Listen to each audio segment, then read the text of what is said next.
Oke, baik. Assalamualaikum warahmatullahi wabarakatuh. Pertemuan yang kali ini kita akan membahas mengenai eksternalitas. Nah, saya mohon maaf karena video ini telat agak lama karena sebelumnya saya sudah coba merekam tapi ternyata tidak ada suaranya. Semoga di video ini suaranya bisa diterima dengan baik. Langsung saja eksternalitas. Eh, Eksternalitas ini pernah kita pelajari di bab 2, tapi itu hanya sebagian gitu. Sebenarnya kalian pasti sudah pernah merasakan dampak atau memberikan dampak yang disebut eksternalitas. Nah, jadi eksternalitas seperti yang sudah kalian baca semuanya, itu memiliki pengertian bahwa eksternalitas itu adalah suatu dampak yang ditimbulkan dari suatu kegiatan. Nah, dampak tersebut itu bisa menyebabkan kegagalan pasar karena yang namanya eksternalitas itu tidak bisa di apa dihubungkan dengan mekanisme pasar gitu. Kemudian eksternalitas itu contoh yang paling gampang adalah seperti yang sudah kalian pelajari mungkin di jenjang pendidikan sebelumnya ya. Ya, contohnya gini, paling gampang nih. Ada orang atau ada teman kalian yang memakai parfum sehingga kalian merasakan dampak eh, positif dari penggunaan parfum teman kalian. Baik, saya ulangi. Jadi contohnya yang paling sederhana adalah teman kalian ada yang pakai parfum dan kalian terkena dampaknya atau merasakan dampaknya bahwa ada bau parfum gitu. Dan itu merupakan salah satu contoh dari eksternalitas positif karena dampak yang dirasakannya positif. Nah, tapi di sisi lain ada juga teman kalian yang merasakan bahwa eh, dampak dari parfum itu adalah negatif karena mungkin teman kalian itu alergi atau terlalu menyengat bagi dia, nah gitu. Eksternalitas itu sangat luas dampaknya, bisa berdampak positif bagi kelompok orang, bisa berdampak negatif bagi orang yang lainnya. Saya tulis di sini bahwa makna atau inti dari eksternalitas yang patut atau yang harus kalian ingat itu adalah bahwa eksternalitas itu merupakan dampak yang ditimbulkan bisa dari kegiatan ekonomi, karena kita bicara kegiatan ekonomi, kita bahasnya kegiatan ekonomi, dampak yang ditimbulkan terhadap orang lain dan orang lain itu tidak mendapatkan kompensasi apapun dari kegiatan ekonomi yang kalian lakukan. Tidak mendapatkan kompensasi. Ini adalah dua kunci. Eksternalitas itu merupakan dampak yang ditimbulkan seseorang atau sesuatu dan orang yang terkena dampaknya itu tidak mendapatkan kompensasi apapun. Ini yang dinamakan eksternalitas. Nah, dengan eksternalitas ini atau dengan adanya suatu fenomena di mana ada suatu kegiatan ekonomi yang memberikan dampak, tetapi yang terkena dampak tidak mendapatkan kompensasi apapun, ini akan timbul inefisiensi dalam alokasi faktor produksi. Contohnya gini,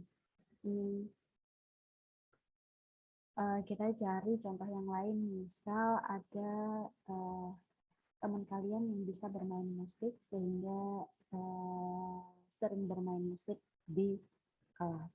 Dengan adanya permainan musik tersebut, kalian merasa terhibur atau merasa senang, tetapi kalian tidak memberikan atau membayarkan kompensasi apapun kepada seseorang yang melakukan bermain musik gitu. Nah, dengan adanya kegiatan ini sebenarnya kalau diekonomikan kegiatan ini tuh bisa berdampak atau ada tindakan ekonomi atau ada timbal balik harusnya gitu. Tetapi eksternalitas itu apabila tidak ada timbal balik dari pihak yang merasakan dampaknya gitu. Di sisi yang negatif misal parfum tadi teman kalian misal kemudian asma kemudian sesak nafas katanya karena parfumnya terlalu menyengat, si pemakai parfum juga tidak memberikan ganti rugi apapun atas biaya memakai parfum terhadap seseorang yang terkena dampak negatif sesak nafas atau asma karena parfumnya. Kegiatan yang tidak ada timbal balik atau kompensasi itu yang dinamakan eksternalitas. Gitu. Oke. Kemudian eksternalitas itu ditinjau dari dampaknya itu tadi bisa dibagi menjadi dua, adalah eksternalitas positif dan eksternalitas negatif. Kira-kira sampai di sini bisa membayangkan ya dari dampaknya eksternalitas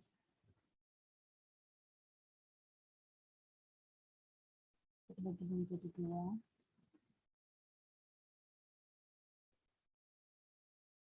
Ada positif, ada negatif. Ini banyak banget contohnya lagi tetangga kalian ada yang mempunyai usaha misal ternak ikan tawar ya, ternak ikan tawar. Kemudian karena bagaimana saya Bu Anggari misal atau kita tidak tahu proses produksinya sehingga ternak tersebut menimbulkan bau yang kurang sedap bagi tetangga sebelahnya gitu. Nah, apabila si tetangga yang punya ternak peternakan tersebut tidak memberikan kompensasi kepada kita yang dirugikan karena bau, nah itu juga bisa disebut eksternalitas. Suatu contoh eksternalitas dalam ekonomi. Kemarin Mbak Anggari sudah minta ini ya tugasnya untuk kalian cari tahu ya mengenai contoh dari eksternalitas yang ada di sekitar kalian. Oke, kemudian selanjutnya karena kita bicara mengenai kegiatan ekonomi positif maupun negatif, ini nanti bisa berhubungan dua-duanya baik itu positif maupun negatif itu dengan aktivitas konsumsi maupun produksi. Kemudian selain dampak yang dibagi ke positif dan negatif, sebenarnya kalau kita mau eksplor lebih jauh, eksternalitas itu bisa dibagi kembali jenis-jenis eksternalitas. Yang pertama itu ada eksternalitas yang ditimbulkan antar produsen dengan produsen. Kemudian yang kedua ada lagi eksternalitas yang ditimbulkan dari produsen ke konsumen. Kemudian yang ketiga ada eksternalitas yang ditimbulkan dari konsumen ke produsen. Dan yang terakhir ada eksternalitas yang ditimbulkan dari konsumen ke konsumen. Beberapa ahli menyebutkan apabila eksternalitas itu ditimbulkan antar konsumen itu sebenarnya tidak banyak mempengaruhi keadaan perekonomian karena memang itu sudah berada pada level konsumen gitu. Saya cari contohnya yang paling sederhana dari bawah ya. Konsumen ini contohnya adalah yang paling sering kita temui itu adalah parkir mobil. Bapak Andi misal adalah seorang konsumen mobil X, kemudian beliau tidak mempunyai garasi dan parkir di jalan, sehingga jalan itu memakan setengah, hampir 60% badan jalan punya tetangganya. Nah, eksternalitas ini disebut apa? Eksternalitas negatif. Contohnya ini paling sederhana dan paling banyak saat ini.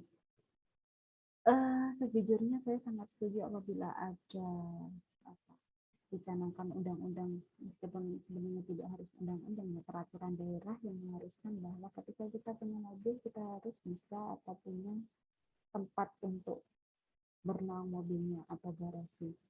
Karena apa? Kita banyak mampu beli mobil tapi kita tidak bisa atau belum bisa menyediakan garasi, terutama di kota-kota besar. Nah, itu PR banget untuk pemerintah daerah. Atau kalau tidak ada lahan, kita bisa sewa di lahan parkir milik bersama, tapi itu juga tidak murah sih. Tapi ya memang harus konsekuen gitu. Dan itu kalau saya rasa itu merupakan ya memang eksternalitas negatif yang ditimbulkan dari konsumen satu, si pemilik mobil kepada pengguna jalan yang lain. Gitu. Ya, salah satu contohnya. Saya belum baca tugas kalian mengambil contoh apa, tapi itu sangat banyak. Saya kira di kota-kota besar, kalau di desa mungkin karena jalannya lebar jadi tidak terlalu ini. Yang ketiga adalah eksternalitas yang ditimbulkan dari konsumen ke produsen. Nah, kira-kira contohnya apa nih? Apa dampak yang diberikan dari masyarakat biasa ke produsen? Misalnya, kalau di daerah saya itu ada peternakan, bukan peternakan, ya peternakan ayam, tapi ayam kampung, jadi bukan ayam potong. Jualnya tidak besar sih, mungkin hanya 3-5 gitu kepada yang nyari ikan kampung. Tapi cukup banyak ayamnya, maksud saya ayamnya, ayam kampung. Karena ayam kampungnya tangga itu cukup banyak, jadi banyak tetangga juga yang memberikan sisa-sisa nasi atau sisa sayur yang tidak habis untuk si peternak ayam tersebut. Jadi itu merupakan bisa salah satu contoh dari eksternalitas konsumen ke produsen. Jadi si konsumen, masyarakat konsumen itu memberikan sisa nasinya kepada si peternak. Jadi itu salah satu contoh eksternalitas yang ditimbulkan dari konsumen ke produsen. Oke, contoh selanjutnya yang nomor 2, ya, saya tulis ya, tidak bisa pemberian sisa nasi untuk peternak. Yang selanjutnya ini yang paling banyak, eksternalitas yang ditimbulkan oleh produsen ke konsumen. Contohnya banyak lah, pabrik apapun, kalau pengelolaan limbahnya tidak baik, dia akan menimbulkan eksternalitas negatif bagi sekelilingnya, pabrik bisa, kemudian nyebutnya sutet ya. Entah benar atau bagaimana, kalau Bu Anggari tidak salah ingat, dulu waktu Bu Anggari itu masih SD, itu ada berita di TV, ada penelitian juga bahwa seseorang yang berada pada radius sekitar 100 meter di bawah sutet itu tegangan listrik tingkat tinggi ya, memberikan dampak kepada anak mereka bahwa anak mereka tidak bisa tumbuh secara sempurna gitu. Jadi radiasi yang ditimbulkan entah mungkin besar atau bagaimana sehingga pertumbuhan tulangnya tidak sempurna gitu. Bertahun-tahun sutet itu dibiarkan tanpa adanya kompensasi bagi masyarakat yang terkena dampaknya. Nah, kemudian alhamdulillah pada saat itu pemerintah itu tanggap sampai pusat sehingga ada peraturan sekarang pembangunan sutet-sutet yang baru itu harus pada wilayah yang steril, jadi tidak di wilayah tempat pemukiman gitu. Kecuali kalau di kota besar ya, saya tidak tahu karena memang itu sudah terbangun di situ dan untuk mendekati pasar juga, pangsa pasar juga tidak bisa dihindari gitu. Tapi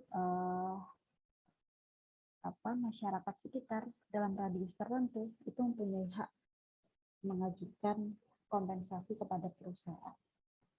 Gitu. Kalau produsen ke produsen itu contohnya apa ya?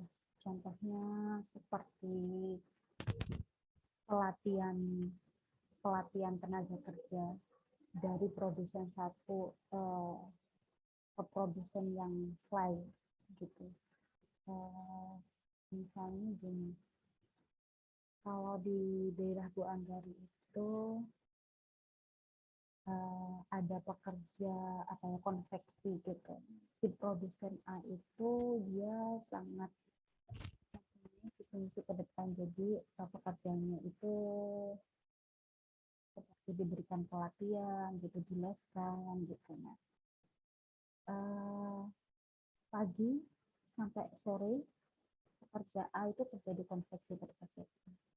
Ketika sore sampai malam dia kerja lagi di perusahaan atau konveksi yang berbeda, bantu juga. Nah, konveksi yang berbeda itu tidak mensekolahkan, tapi konveksi yang malam itu sudah mendapatkan eksternalitas positif nih dari produsen atau dari konveksi si A, karena si pekerjanya itu sudah diberikan pelatihan. Itu contohnya kalau di daerah saya. Sebenarnya itu hal sepele, tapi kalau kita bisa mengamati, oh ini nih eksternalitas nih si produsen A yang mensekolahkan itu seharusnya bisa dong minta kompensasi ke konveksi yang B. Ayo dong urunan buat pekerja kita nih biar tambah pintar gitu sebenarnya bisa. Nah, eksternalitas itu yaitu tadi seperti yang sudah Bu Anggari jelaskan bahwa dampak yang ditimbulkan dari suatu kegiatan ekonomi tetapi tidak mendapatkan kompensasi. Jadi eksternalitas itu apabila tindakan dari seseorang yang mempunyai dampak terhadap orang lain atau segolongan orang lain tanpa ada kompensasi apapun, sehingga timbul inefisiensi dalam alokasi atau produksi. Parkir harusnya kalau dia si konsumen A tadi parkir di jalan perumahan kita jadi kesusahan untuk masukkan mobil kita atau untuk mau lewat kita harus mepet-mepet mepet-mepet pagar yang lain, kita bisa minta kompensasi dari si pengguna jalan tersebut. Gitu. Nah kemudian terus gimana dong Bu kalau adanya eksternalitas itu, terus kita harus gimana gitu loh ngitung untung ruginya itu, masa iya harus gini-gini terus. Sebenarnya dari pemerintah itu sudah memberikan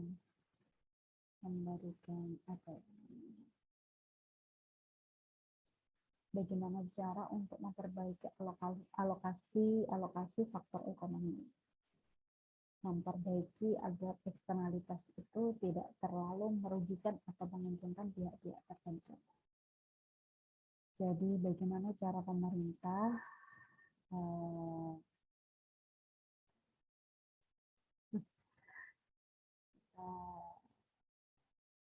cara pemerintah mengatasi. Yang pertama, jelas dengan pajak. Pajak ini sangat luas. Kemudian yang kedua, tentunya ada pajak, ada subsidi. Subsidi diberikan kepada pihak yang seperti apa? Dirugikan, bukan dirugikan, tapi tidak diuntungkan atas fenomena. Contohnya yang misal ada pabrik, kemudian terjadi pencemaran sungai. Nah, masyarakat sekitarnya ada subsidi, ada bantuan terhadap masyarakat sekitar sungai, misal bantuan penghijauan atau ada pembangunan taman, area hijau gitu. Pajaknya dari siapa? Pajaknya ya dari pabrik yang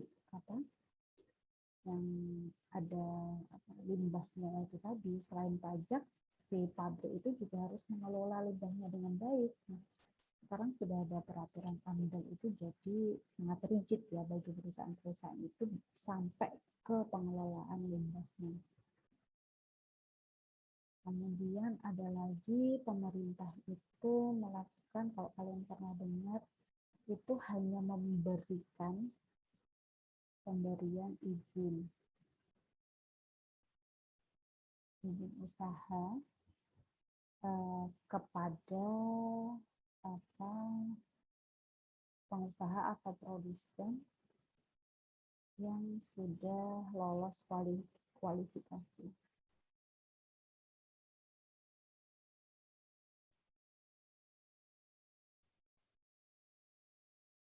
Kemudian yang keempat adalah peraturan.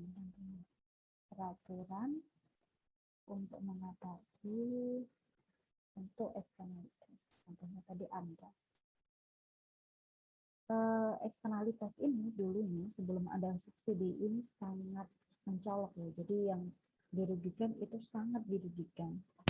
Yang diuntungkan, pihak yang diuntungkan itu sangat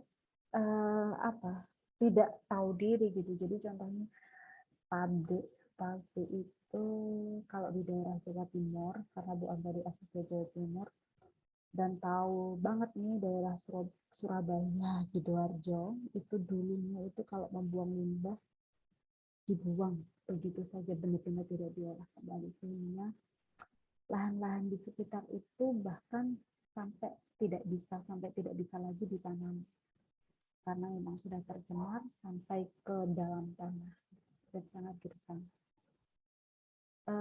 Perusahaan-perusahaan kini sudah ada peraturannya bagaimana mengelolanya, yang dibuang bagaimana, itu sudah bisa bagus. Beberapa pabrik juga saya lihat produksinya itu di malam hari. Jadi agar polusi yang dikeluarkan itu tidak padat di siang hari, karena di siang hari sudah padat oleh kendaraan, oleh konsumen, produksinya dialihkan ke malam hari. Contohnya kalau di dekat Bu Ambari itu pabrik gula. Pabrik gula itu beroperasi di malam hari. Gilingnya di malam hari. Gitu. Jadi ketika di siang istirahat, jadi polusi tidak numpuk. Gitu. Itu merupakan salah satu terobosan dari perusahaannya. Mungkin itu cukup mengenai eksternalitas. Kita nanti akan eksplor lebih lanjut di selanjutnya. Jadi gini, nanti pas UAS, karena kalian yang sudah mengerjakan tugas eksternalitas, nanti pas UAS tinggal analisis aja ini termasuk eksternalitas apa ya, positif, negatif, produsen, konsumen, konsumsi, produksi, kemudian bagaimana cara mengatasinya gitu. Insya Allah akan muncul di UAS soalnya. Oke, baik, video ini saya akhiri. Terima kasih banyak perhatiannya. Wassalamualaikum warahmatullahi wabarakatuh.